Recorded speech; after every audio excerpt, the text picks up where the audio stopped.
When I think about the years I've worked with John and I have known him, I think outside of work, John is a cheerful, fun-loving, and entertaining person. And he knows how to bring people together.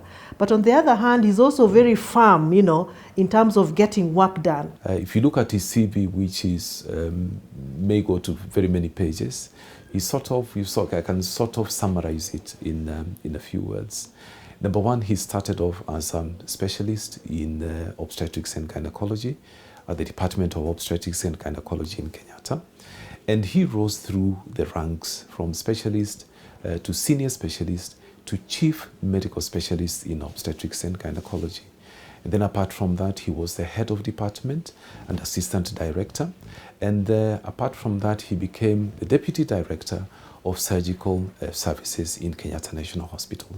My really major interactions with Dr. Ongech was in primary school in Majengo. The first impression we had of him was this skinny fellow who ran very fast. So he used to do long distance running, not short distance.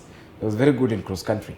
And then of course he was also very good in class. In Majengo Primary School, we were with Dr. Ongech in the same class. And Dr. Ongech was actually the smallest student in that class. And he was the brightest student in that class. He was very good in mathematics. And sometimes he used to cause us a lot of problems in class because our maths teacher would write sums on the board and ask everybody to do the sum, and the first person to finish to stop everybody. And Ongech was that first person, always. He would calculate the sum very, very quickly and say stop. The teacher would come marking the papers, and those who get it right would be asked to sit down, and those who get it wrong would remain standing. So Dr. Ongech is one of these people who used to calculate very, very quickly and ask everybody to stop. And that means even if you could answer that sum, you are not going to make it because you did not finish to the end. So you'd get your true stroke of cane for each and every sum that had been given by the teacher. Dr. Ongech actually made us have a lot of strokes of cane, especially during mathematics time. Ongech was really a top student. In fact, he used to be top of his class, and so it was not surprising actually that eventually when he did the CPE, he emerged the top student in the school, and then of course transitioned to Usenge initially, and then later on went to Kericho, from where he joined the university now to study medicine. It is in the year 1981 that I happened to meet Dr. Ongech when we joined Form 1 to start our secondary education at Usenge High School. When I arrived in the school, the first person I bumped into was Dr. Ongech as we were waiting to get registered. We both came from almost similar family backgrounds. So in our standard 7 level, when we did KCPE, the way I considered what I wanted to do in secondary school is what I realized Ongech also considered. He considered his financial ability and the family background. That is what triggered him to choose Usenge High School, which was a low-cost school with good performance. Our A-level, even Ongech can attest to this, was a walkover. So Ongech performed best in his school. I did best in my A-level school. It is not because of special opportunities he has gotten, but I think it's because of his go-getter kind of mentality. He goes for whatever he wants and he continues climbing. When he was leaving Kenyatta, which he left on his own volition, he was supposed to be the chief executive officer of the biggest hospital in Eastern Central Africa. That's the highest a medical practitioner can go professionally. At the beginning, he was really involved in establishing EGPAF in Kenya. So he was part of the initial 3 people who established the foundation in Kenya and grew it from the start. By the time he was leaving, we had more than 300 health facilities in Eastern Province and Western Province under the USAID-funded AFIA 2 Eastern and AFIA 2 Western. He was able to give strategic direction towards developing the mission and the vision, looking at the global priorities, where the gap is, so that the foundation was able to find a niche around prevention of mother-to-child transmission, where we grew the program beyond that to HIV care and treatment. And as a Kenya research director, he grew the research portfolio. So actually, John began and grew the EGPAF Kenya research portfolio through, getting proposals. And some of the 2 awards I can mention is the WHO-funded award that was looking at mobile health solutions to improve reproductive health, as well as an award from Bill and Melinda Gates to improve the follow-up of children who are born to HIV-infected mothers. As a researcher, he has worked at the University of Nairobi. He was an honorary lecturer at the Department of Obstetrics and Gynecology. And then apart from that, done a lot of consultancy work in different countries in Eastern Central Africa. He has been a consultant for different governments, for example, the Southern Sudan government, where he came up and produced, he was their consultant, produced the first PMTC guidelines and actually saw them being implemented. In Somalia as well, not mentioning Kenya. Apart from that, he has been a consultant for very many international organizations, for UNICEF, for example, UNSAID, and so on and so forth. I can say among the gynecologists in Nairobi, he's running one of the most successful obstetrics and gynecology center at Nelson Awori House. He has many clients, he has many companies, many people rely on his services professionally. All our children went through Dr. Ongech's hand as the gynecologist. So he's the one who actually brought them into this world. For me, whenever it came to anything, not just gynecology, but anything medical, the starting point, was always Dr. Ongech, and is still always Dr. Ongech. So in a nutshell, I would say he is a very well-rounded, very well-centered, very well-informed consultant. To add a cap, maybe another feather to his cap, as it were, is the last appointment, which he recently got appointed as a consultant to Safaricom company, the biggest company in Eastern Central Africa. So he's going to be an advisor to the board.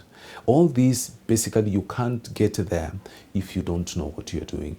And Dr. John Ongech knows what he's doing. He's done great contributions, like for Ogam Dispensary. He initiated Ogam Dispensary and is the patron. Ongech is a pillar for his family because he has assisted nearly all the family members who require education. Some of them are acquired doctorate degrees in America. I've got so many friends who are medical doctors, and what Ongech actually brought them up. They look at him as their mentor, as a person, who took them to where they are today. And I would highlight what is interesting is that the current head of gynecology in Kenyatta Hospital, who's a mutual friend, Dr. Moreno Witi, was actually brought up by Dr. Ongech, to the point that she inherited Ongech's previous position. I've looked at this book, and the theme of the book is In the Dreams of My Father. The father was very, very visionary. And in this book, what is unique is that giving is emphasized. And I can assure you that God loves a cheerful giver. His father was also a cheerful giver and is living in that dream. The first dreams about Dr. Ongech was that when he was at 11 years old, his father had a dream that he would be a great medical doctor, and it came to pass. My name is Beatrice Odero. I'm representing the nuclear family for John Odero. On this launch of his first autobiography, I'd like to officially introduce our family. We are a family of 5 children, 3 boys and 2 girls. So the firstborn is Jeremy Odero, secondborn is Grace Odero, thirdborn is Humphrey Dave Odero, fourthborn is Jerry Ongech Odero, and our lastborn is Zippy Odero. Father being the man that he is, he was quite strict and enforced values of hard work and discipline early on from childhood. Whenever we needed something, he always made sure that we would never lack for it. No matter what it was, he would always find a way to provide for us. My name is Grace Obuya Odero. I'm the second born in the Odero family and the firstborn daughter. I'm currently in medical school in the Philippines. I go to Cebu Institute of Medicine. I'm in third year out of 4. My dad has always encouraged me to strive for my best academically. He was always there ready to be the chairman in the PTA in my primary school, in my high school, and even afforded me and paid for my fees to go study abroad in the Philippines for medical school. The character in him is very rich, and he's a person who's determined, who has a passion, who is humorous, who is hardworking, and all these qualities that I've just mentioned and more has come out of this book in ways that is just not gonna form part of the book, but is gonna inspire even the next generations as they will be going through this book. The book is a very moving book. It gives a story of a top professional in Africa. Many professionals fear writing about themselves. I would encourage professionals, please take courage. Daktari has shown you the way. By reading this book, many people get inspired, see the challenges that we faced at different levels in life. And where I am today, I think I'm a happy man. I can say I have nothing to regret now. I'm very, very happy that those challenges made me who I am. There are many lessons to learn in the work, in the life, the path.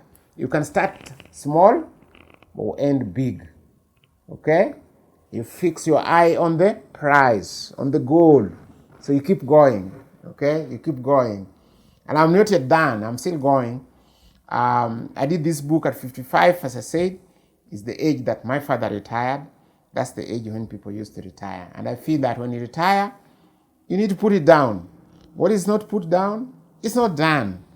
Okay, so you can see lots of publications that I've done, they're all here listed, that have changed policy in health. The publications that I've been involved, I've had grants from Bill and Melinda Gates. I've had grants from World Health Organization to do research.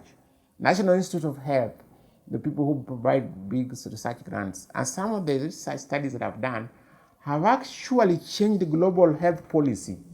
Like one of the studies that I did when I was at EGPAF called Models of Care in the field of HIV-exposed infants, maternal child health care.